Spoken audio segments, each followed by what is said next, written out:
ನಗುವುದೇ ಆಸ್ತಿ ಅಂದಮೇಲೆ ನಗ್ತಾ ಇರೋಣ ಜಾಸ್ತಿ. ಆ ನಗು ಎನ್ನುವ ಆಸ್ತಿ ನಿಮ್ಮೆಲ್ಲರ ಜೀವನದಲ್ಲಿ ಸದಾ ಇರಲಿ. ವಿಡಿಯೋ ನೋಡುತ್ತಿರುವ ಎಲ್ಲ ನನ್ನ ವ್ಯೂವರ್ಸ್ಗೂ ನಮಸ್ಕಾರಗಳು. ನಾನು ನಾಗವೇಣಿ ರಾಜ್. ಇವತ್ತು ನಾನು ಖಾರದ ಚಟ್ನಿ ಮಾಡ್ತಾಯಿದ್ದೀನಿ.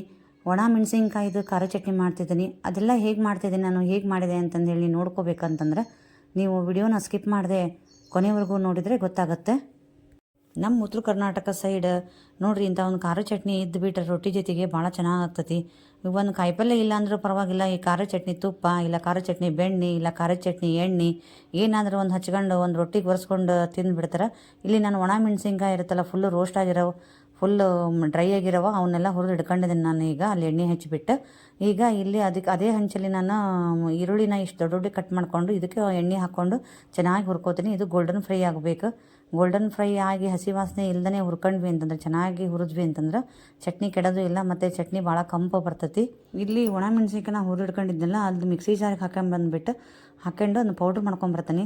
ಯಾಕಂತಂದ್ರೆ ಇದು ಜಾಸ್ತಿ ಆಗೋದ್ರಿಂದ ಇದೆಲ್ಲ ನಾವು ಬೇರೆ ಬೇರೆ ಪದಾರ್ಥಗಳನ್ನು ಸೇರಿಸಿದ್ರೆ ಅದು ಚೆನ್ನಾಗಿ ಮಿಕ್ಸ್ ಆಗೋಲ್ಲ ಇದು, ಮತ್ತು ಬೇಗ ರುಬ್ಬಂಗಿಲ್ಲ ಅಂತಂದು ಹೇಳಿಬಿಟ್ಟು ನಾನು ಇದನ್ನು ಅಷ್ಟೇ ಮಾಡ್ಕೊತಿದ್ದೀನಿ. ಮೊದಲೇ ಡ್ರೈ ಇರೋ ಮೆಣಸಿನ್ಕಾಯಿ ಮತ್ತೆ ಹುರಿದ ಮೇಲೆ ಅಂದರೂ ಇನ್ನೂ ಫುಲ್ಲು ರೋಸ್ಟಾಗಿ ಕುರುಕುರು ಅಂತಿದ್ದಾವೆ. ಈಗ ಈ ಥರ ಇದನ್ನು ಮಿಕ್ಸಿಗೆ ಹಾಕಿಬಿಟ್ರೆ ಬೇಗ ನುಣ್ಣಾಗಿಬಿಡ್ತೈತಿ. ಬಾಯಿ ಕೆಟ್ಟವ್ರಿಗಂದ್ರೂ ಬಾಯಿ ವಿಷ ಆಗೈತಿ, ರುಚಿ ಹತ್ತುವಲ್ದು ಊಟ ಅಂತ ಅನ್ನೋರಿಗಂದ್ರೂ ಇದು ಭಾಳ ರುಚಿ ಕೊಡ್ತೈತಿ. ಈ ಥರದ ಖಾರ ಚಟ್ನಿ ಒಂದು ರೊಟ್ಟಿ ಜೊತೆಗೆ ಊಟದ ಜೊತೆಗೆ ಇದ್ರೆ ಅಂತಂದ್ರೆ. ಈಗ ಇಲ್ಲಿ ನಾನು ಉಳ್ಳಾಗಡ್ಡಿನ ಹುರ್ಕೊಂಡಿದ್ದೆಲ್ಲ ನೋಡ್ರಿ, ಗೋಲ್ಡನ್ ಫ್ರೈ ಆಗಿದ್ದು. ಈಗ ಅದಕ್ಕೆ ನಾನು ಅದು ಪೌಡ್ರ್ ಮಾಡ್ಕೊಂಬಂದೆಲ್ಲ ನೋಡ್ರಿ, ಅದು ಎಷ್ಟು ಮೆಣಸಿನ್ಕಾಯಿ ಇದು ಎಷ್ಟು ಆಗೈತಿ. ಆ ಈರುಳ್ಳಿ ಎಲ್ಲ ನಾನು ಅದಕ್ಕೆ ಹಾಕ್ಕೊಂಡೆ, ನಾನು ಇಲ್ಲಿ ಹುರ್ಕೊಂಡಿದ್ದು ಈರುಳ್ಳಿನ. ಹಾಗೆ ಇಲ್ಲಿ 1-2 ಸ್ಪೂನಷ್ಟು ಜೀರಿಗೆ ಹಾಕ್ಕೊಂಡಿದ್ದೀನಿ ಸಣ್ಣ ಸ್ಪೂನಲ್ಲಿ. ಹಾಗೆ ಇಲ್ಲಿ ಜಾಸ್ತಿ ಕರಿಬೇವು ಹಾಕ್ಕೊಂಡಿದ್ದೀನಿ, ಫ್ರೆಶ್ ಆಗಿರೋ ಕರಿಬೇವು ಇದೆ. ಕರಿಬೇವು ಮತ್ತು ಬೆಳ್ಳುಳ್ಳಿ ಎಲ್ಲ ಜಾಸ್ತಿ ಇದ್ಬಿಟ್ರೆ ಭಾಳ ಚೆನ್ನಾಗಿ ಟೇಸ್ಟ್ ಬರ್ತೈತಿ ಮತ್ತು ಕಂಪು ಜಾಸ್ತಿ ಆಗ್ತೈತಿ. ಮತ್ತು ಇಲ್ಲಿ ನೋಡ್ರಿ, ಬೆಳ್ಳುಳ್ಳಿನೂ ಒಂದು ಸಣ್ಣ ಒಂದು 3 ಗಡ್ಡಿನ ನಾನು ಬೇಳೆ ಮಾಡ್ಕೊಂಡು ಇಟ್ಕೊಂಡಿದ್ದೆ, ಅದನ್ನು ಕೂಡ ಹಾಕ್ಕೊಂಡೆ. ಹಾಗೆ ಹುಣಸೆ ಹಣ್ಣನ್ನ ನಾನು ಇಲ್ಲಿ ಏನದು ನೆನೆ ಹಾಕ್ಕೊಂಡು ಇಟ್ಕೊಂಡಿದ್ದೆ ನಾನು 5 ನಿಮಿಷ ಮುಂಚೆ. ಅದು ನೆಂದೈತಿ, ಅದನ್ನು ಹಾಕ್ಕೊಂಡು ರುಬ್ಬಬೇಕು. ಹಾಗೆ ರುಚಿಗೆ ತಕ್ಕಷ್ಟು ಉಪ್ಪನ್ನು ಕೂಡ ಹಾಕ್ಕೊಂಡೆ ನಾನಿಲ್ಲಿ. ಆಮೇಲೆ ಇಲ್ಲಿ ನಾನು ಒಂದು ಸಣ್ಣ ಸ್ಪೂನಷ್ಟು ಬೆಲ್ಲ ಹಾಕ್ಕೋತಿದ್ದೀನಿ. ಯಾಕಂದರೆ ಇದು ಬೆಲ್ಲ ನೀವು ಬೇಡ ಅಂದ್ರೆ ನಿಮಗೆ ಸ್ಕಿಪ್ ಮಾಡ್ಬೋದು. ಆದರೆ ಇದು ಬ್ಯಾಲೆನ್ಸ್ ಮಾಡಬೇಕು, ಖಾರ ಉಪ್ಪು ಹುಳಿ ಅಂತಂದ್ರೆ ಬೆಲ್ಲ ಹಾಕ್ಕೊಂಡ್ರೆ ಟೇಸ್ಟ್ ಕೊಡ್ತೈತಿ. ಖಾರ ಬೇರೆ ಇರುತ್ತಲ್ಲ, ಖಾರನೂ ಮುರಿತೈತಿ. ಮತ್ತು ಇಲ್ಲಿ ಹುಣಸೆ ಹಣ್ಣು ಹಳೇದಾಗಿರೋದ್ರಿಂದ ಕರ್ರಗಾಗ್ಬಿಟ್ಟೈತಿ. ಆದರೆ ಅದು ಒಳ್ಳೆಯದು, ಅದರಲ್ಲಿ ಒಳ್ಳೆ ಹಳೇದು ಎಷ್ಟು ಹಳೇದಾಗುತ್ತೆ ನೋಡಿ ಹುಣಸೆ ಹಣ್ಣು, ಅದರಲ್ಲಿ ವಿಟಮಿನ್ ಜಾಸ್ತಿ ಆಗುತ್ತೆ, ಅದಷ್ಟು ಒಳ್ಳೆಯದು ಅಂತ ಹೇಳ್ತಾರೆ. ಇಲ್ಲಿ ನೋಡಿರಿ, ನಾನು ಇಲ್ಲಿ ಹಿಂಡ್ಕೊಂಡು ಎತ್ಕೊಂಡಿದ್ದೀನಿ. ಇದನ್ನು ನಾನು ಹಿಂಗೆ ಹಾಕಿಬಿಟ್ಟು ಇದನ್ನೇ ನಾನು ಹಾಕ್ಕೊಂಡು ರುಬ್ಕೋತೀನಿ. ನೀರು ಮುಡ್ಸಲ್ಲ, ಇದು ಹುಳಿನೇ ಹಾಕಿ ರುಬ್ತೀನಿ. ಇದು ಆ್ಯಕ್ಚುಲಿ ಎಷ್ಟು ಕೆಂಪಾಗಿರೋದು ಅದು ಹುಣಸೆ ಹಣ್ಣಿಂದು ಕರ್ರಗಾಗಿರೋದ್ರಿಂದ ಇದು ಕಪ್ಪಾಗಿದೆ. ಬಟ್ ಟೇಸ್ಟ್ ಮಾತ್ರ ಭಾಳ ಚೆನ್ನಾಗೇ ಇರುತ್ತೆ. ಇದು ಮತ್ತೆ ಕೆಳಗೆ ಮೆಳಗೆ ಮಾಡಿಕೊಂಡು ನೀವು ಕೈಯಾಡಿಸ್ಕೊಂಡು ಮತ್ತೆ ಇದನ್ನು ಮತ್ತೊಂದು ಸ್ವಲ್ಪ ಹುಣಸೆ ಹಣ್ಣು ಹಾಕ್ಕೊಂಡ್ಬಿಟ್ಟು ಮತ್ತೆ ರುಬ್ಕೊರಿ. ಅಂದ್ರೆ ಕರೆಕ್ಟಾಗಿ ಇವಿನ್ನಾಗಿ ಎಲ್ಲ ಕಡೆಯೂ ಎಲ್ಲ ಪದಾರ್ಥಗಳು ಸ್ಪ್ರೆಡ್ ಆಗ್ತವೆ. ಮತ್ತು ಮೆಣಸಿನ್ಕಾಯಲ್ಲಿರೋ ಬೀಜನೂ ಕೂಡ ಚೆನ್ನಾಗಿ ಏನಂತಂದ್ರೆ ರುಬ್ಬಿ ಬಿಡ್ತಾವೆ. ಮೆಣಸಿನ್ಕಾಯಿ ರುಬ್ಬಿದ್ರು ಬೀಜ ರುಬ್ಬಿರೋಂಗಿಲ್ಲ.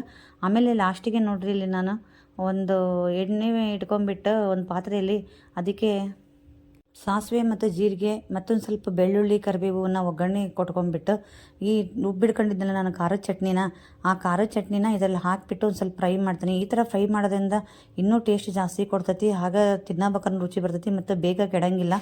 ಈಗ ಇದರಲ್ಲಿ ನಾವು ಈಗ ಹಾಕಿಬಿಟ್ಟು ಇದನ್ನು ನೋಡ್ರಿ, ಖರ್ಜೂರ ಕಣ್ಣಂಗೆ ಕಾಣ್ತೈತಿ. ಇಲ್ಲ ಬೀಟ್ರೂಟನ್ನ ರುಬ್ಬಿಬಿಟ್ಟು ಹಿಂಡಿ ತೆಗೆದವಿ ಅಂತ ಅನ್ಸಕತ್ತೈತಿ. ನನಗಂತೂ ಅದೇ ಥರ ಅನ್ಸಕತ್ತೈತಿ.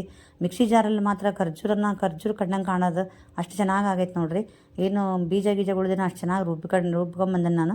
ಇಲ್ಲಿ ಈಗ ಇದ್ರಾಗ ಹಾಕ್ಕೊಂಡು ನಾವು ಈ ಥರ ಹುರಿತಾ ಇರಬೇಕಾದ್ರೆ ಇದು ತಳ ಹಿಡಿಯೋಂಗಿಲ್ಲ, ದುಂಡುಗೆ ಹಾಕ್ಕೊಂಡು ಬರ್ತೈತಿ ಲಾಸ್ಟಿಗೆ. ಅದು ಕರೆಕ್ಟ್ ಆಗೈತಿ ಅಂದಾಗ ಆವಾಗ ಅಲ್ಲಿವರೆಗೂ ಇದನ್ನು ಫ್ರೈ ಮಾಡಿಬಿಟ್ಟು ಆಮೇಲೆ ಅದು ಆರಿದ ಮೇಲೆ ಒಂದು ಬಾಕ್ಸಿಗೆ ಎತ್ತು ಹಾಕ್ಕೊಂಡ್ವಿ ಅಂತಂದ್ರೆ ಇದನ್ನು ನಾವು ಹೊರಗೆ ಇಡ್ಕೊಂಡ್ವಿ ಅಂದ್ರೆ ಒಂದು 10-15 ದಿವಸವರೆಗೂ ಇರ್ತೈತಿ. ನಾವು ಫ್ರಿಜ್ಜಲ್ಲದು ಇಡ್ಕೊಂಡ್ವಿ ಅಂದ್ರೆ 1 ತಿಂಗಳು 2 ತಿಂಗಳವರೆಗೂ ತಿನ್ಬೋದು, ಏನು ಪ್ರಾಬ್ಲಮ್ ಇಲ್ಲ. ಭಾಳ ದಿವಸನೂ ಚೆನ್ನಾಗೇ ಇರ್ತೈತಿ. ಬಟ್ 1 ತಿಂಗಳು 1-2 ತಿಂಗಳವರೆಗೂ ನಾವು ತಿಂದ್ರೂ ಏನು ಹಾರ್ಮ್ ಆಗಲ್ಲ ಅಂತ ಅನ್ಕೋತೀನಿ. ಇದು ನೋಡ್ರಿ, ಇವಾಗ ಹಿಂಗೆ ಇರೋದು ಈಗ ಸ್ವಲ್ಪ ಹೊತ್ತಿಗೆ ಒಂದು 2 ನಿಮಿಷ ಆದಮೇಲೆ ಚೆನ್ನಾಗಿ ತಳ ಬಿಡ್ಕೊಂಡು ದುಂಡಗೆ ಬರುತ್ತೆ. ಇದು ಮೈಸೂರು ಪಾಕು ಅದೆಲ್ಲ ಹಲ್ವಾ ಅದೆಲ್ಲ ಮಾಡ್ತಿರ್ಬೇಕಾದ್ರೆ ಆಗುತ್ತಲ್ಲ, ಆ ಟೈಪ್ ಅಲ್ಲ ನೋಡ್ರಿ ಇವಾಗ ಬರ್ತಾಯಿದೆ. ನಾವು ಅದಕ್ಕೆ ಪಾತ್ರೆಗೆಲ್ಲ ಹಚ್ತೀವಿ ಅಂತಂದ್ರೂ ಕೂಡ ಸ್ಪ್ರೆಡ್ ಮಾಡಿದ್ರು ಕೂಡ ಕರೆಕ್ಟಾಗಿ ರೌಂಡಾಗಿ ಆಗುತ್ತೆ. ಅಷ್ಟು ಚೆನ್ನಾಗಿ ಆದಮೇಲೆ ನಾವು ಇದು ಆರಿದ ಮೇಲೆ ತೆಗೆದು ಇಟ್ಕೊಂಡ್ವಿ ಅಂತಂದ್ರೆ ಚೆನ್ನಾಗೇ ಇರ್ತೈತಿ, ಏನೂ ಆಗಂಗಿಲ್ಲ, ಕೆಡೋದು ಇಲ್ಲ. ಒಂದು 3-5 ನಿಮಿಷ ಈ ಥರ ನೀವು ಫ್ರೈ ಮಾಡ್ಕೊಂಡ್ರೆ ಸಾಕು. ನೋಡಿರಿ ಇವಾಗ ರೌಂಡಾಗಿ ತಳ ಹಿಡಿತೆಲ್ಲ ಚೆನ್ನಾಗಿ ಬಂತು. ಇವಾಗ ನಾನು ಇದನ್ನು ತಣ್ಣಗಾಕ್ಬಿಟ್ಟು ತಣ್ಣಗಾದ್ಮೇಲೆ ಒಂದು ಬಾಕ್ಸಿಗೆ ಹಾಕ್ಕೊಂಡು ಇಟ್ಬಿಡ್ತೀನಿ, ಸ್ಟೀಲಿನ ಬಾಕ್ಸಿಗೆ, ಅಥವಾ ನೀವು ಗ್ಲಾಸಿಂದ ಬಾಕ್ಸಿಗಾದರೂ ಅಥವಾ ಗ್ಲಾಸಿನ ಬಾಟ್ಲಿಗಾದರೂ ಹಾಕ್ಕೊಂಡು ಇಟ್ಕೋಬೋದು. ನಾನು ಈ ಥರ ಸ್ಟೀಲಿನ ಬಾಕ್ಸಿಗೆ ಇದನ್ನು ಹಾಕಿಟ್ಬಿಟ್ರೆ ಫ್ರಿಜ್ಜಲ್ಲಿ ಬೇಕಾದ್ರೆ ಇಟ್ಕೋಬೋದು. ನಾವು 15 ದಿವಸಕ್ಕೆ ಖಾಲಿ ಮಾಡ್ತೀವಿ, 10-15 ದಿವಸಕ್ಕೆ ಅಂದರೆ ಹೊರಗೆ ಬೇಕಾದ್ರೆ ಇಟ್ಕೋಬೋದು. ತಿನ್ನೋರ ಮೇಲೆ ಡಿಪೆಂಡ್ ಆಗುತ್ತಲ್ಲ ಖಾರನ. ಬಟ್ ಇದೇನು ಅಷ್ಟು ಖಾರ ಇರೋಂಗಿಲ್ಲ. ಬೆಣ್ಣೆ ತುಪ್ಪ ಜೊತೆಗೆ ಅಂದರೂ ಭಾಳ ಚೆನ್ನಾಗಿ ಆಕತಿ. ನಾನು ಈ ಖಾರ ಚಟ್ನಿ ಮಾಡಿದೆ ಅಂದರೆ ಬೆಣ್ಣೆ ಮಾಡಲೇಬೇಕು ಕಂಪಲ್ಸರಿ. ಫಸ್ಟಿಗೆ ಮಾಡ್ತಿದ್ದಂಗೆ ಬೆಣ್ಣೆ ಹಚ್ಕೊಂಡು ಖಾರ ಚಟ್ನಿ ತುಪ್ಪ ರೊಟ್ಟಿ ಖಾರ ಚಟ್ನಿ ಬೆಣ್ಣೆ ರೊಟ್ಟಿ ಅಂದ್ರೆ ತಿಂತಾರೆ ಕಂಪಲ್ಸರಿ. ನನ್ನ ಮಗಳಂತೂ ನಾನು ಖಾರ ಚಟ್ನಿ ಮಾಡ್ತಿದ್ದಂಗೆ ಅಮ್ಮ ಬೆಣ್ಣೆ ಮಾಡು ಅಂತ ಹೇಳೇ ಬಿಟ್ಲು.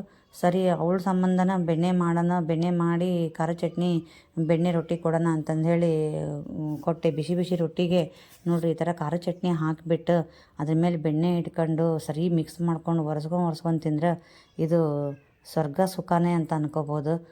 ಹೇಳಿಲ್ಲ ನನ್ನ ಮಗಳು ಹೆವನಿನ್ ಅರ್ತ್ ಅಂತಂದು ಹೇಳಿ, ಅಂದರೆ ಸ್ವರ್ಗನೇ ಭೂಮಿಯಲ್ಲಿದೆ ಅಂತ ಹೇಳ್ತಾ ಇದ್ಲು. ಅಷ್ಟು ಚೆನ್ನಾಗಿದೆ ಅಂತ ಹೇಳಿದ್ಲು. ನೀವು ಒಂದ್ಸಲ ಟ್ರೈ ಮಾಡಿ ಫ್ರೆಂಡ್ಸ್. ಟ್ರೈ ಮಾಡಿ ಹೇಗಿತ್ತು ಅಂತಂದು ಹೇಳಿ ನನಗೆ ಕಮೆಂಟ್ ಮೂಲಕ ತಿಳಿಸ್ರಿ. ಈ ಖಾರ ಚಟ್ನಿ ನಿಮಗೆ ಸ್ವಲ್ಪನಾದರೂ ಇಷ್ಟ ಆದರೆ ಲೈಕ್ ಮಾಡೋದನ್ನು ಮರಿಬೇಡಿ. ಹಾಗೆ ನಿಮ್ಮ ಫ್ರೆಂಡ್ಸ್ಗೆಲ್ಲ ಶೇರ್ ಮಾಡಿ. ಹೇಗೆಲ್ಲ ಎಷ್ಟು ಈಜಿ ಇದೆಯಲ್ಲ, ಎಷ್ಟು ಈಸಿಯಾಗಿ ಮಾಡಿದೆ ನಾನು, ತುಂಬ ಸಿಂಪಲ್ಲಾಗಿ. ಹುಣಸೆಹಣ್ಣು ಒಂದು ನೆನೆ ಹಾಕ್ಕೊಂಡು ಇಟ್ಕೊಂಡಿದ್ವಿ ಅಂದರೆ ನಾವು ಪಟ ಅಂತಂದೇಳಿ ಮಾಡಿಬಿಡ್ಬೋದು. ನಿಮಗೆ ಈ ರೆಸಿಪಿ ಇಷ್ಟ ಆಗೈತೆ ಅಂತ ನಾನು ಅಂದ್ಕೊಳ್ತೀನಿ.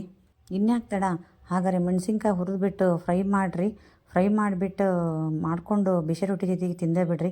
ಚಪಾತಿ ಒಟ್ಟಿಗೂ ಚೆನ್ನಾಗಿ. ಹಾಗೆ ನಾವು ಇಡ್ಲಿ ಮಾಡ್ತಿದ್ವಿ ಅಂದರೆ ಇಡ್ಲಿ ಸಾಂಬಾರು ಜೊತೆಗೆ ಸೈಡ್ ಡಿಶ್ ಆಗಿ ಸ್ವಲ್ಪ ಖಾರ ಚಟ್ನಿ ಹಚ್ಕೊಂಡ್ರು ಚೆನ್ನಾಗಿರ್ತೈತಿ. ಹಾಗೆ ದೋಸೆ ಕೂಡ ಮೇಲೆ ಹಚ್ಕೋಬೋದು. ಇಲ್ಲಿ ನಾನು ಇವತ್ತು ರೊಟ್ಟಿ ಜೊತೆಗೆ ಖಾರ ಚಟ್ನಿ ಬೆಣ್ಣೆ ಚೌಳಿಕಾಯಿ ಪಲ್ಯ ಹೆಸರು ಕಾಳು ಸಬ್ಬಸಿಗೆ ಹಾಗೆ ಗಿಣ್ಣನೂ ಮಾಡಿದ್ದೆ. ಇದೆಲ್ಲ ತಿಂದೆ. ಇಷ್ಟು ಡೆಲಿಷಿಯಸ್ ಫುಡ್ಡು ಎಲ್ಲಿ ಸಿಗುತ್ತೆ ಹೇಳಿ ಫ್ರೆಂಡ್ಸ್? ಅದು ನಾವು ಮಾಡ್ಕೊಂಡಾಗ ಮಾತ್ರ. ನಾವು ಮಾಡಲಿಕ್ಕೆ ರೂಢಿ ಮಾಡಿಕೊಂಡು ಸ್ಟಾರ್ಟ್ ಮಾಡಿದ್ವಿ ಅಂತಂದ್ರೆ ಎಲ್ಲ ಈಸಿ ಆಗುತ್ತೆ. ಇದನ್ನೆಲ್ಲ ಇಷ್ಟೆಲ್ಲ ಕೊಂಡು ತಿಂದ್ರೂ ಇಷ್ಟು ರುಚಿ ನಾವು ಮಾಡಿದ್ರಲ್ಲಿ ಖುಷಿ ಮತ್ತೆ ಸಿಗಂಗಿಲ್ಲ ಅಂತ ಏನಂತೀರಾ ಫ್ರೆಂಡ್ಸ್?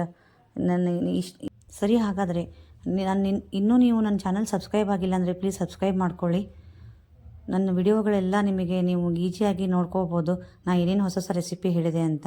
ನಿಮ್ಮೆಲ್ಲರ ದಿನ ನಗುವಿಂದ ಸ್ಟಾರ್ಟ್ ಆಗಿ ನಗುವಿಂದ ಎಂಡ್ ಆಗಲಿ. ವಿಡಿಯೋ ನೋಡಿದ್ದ ನನ್ನ ಎಲ್ಲ ವ್ಯೂವರ್ಸ್ಗೂ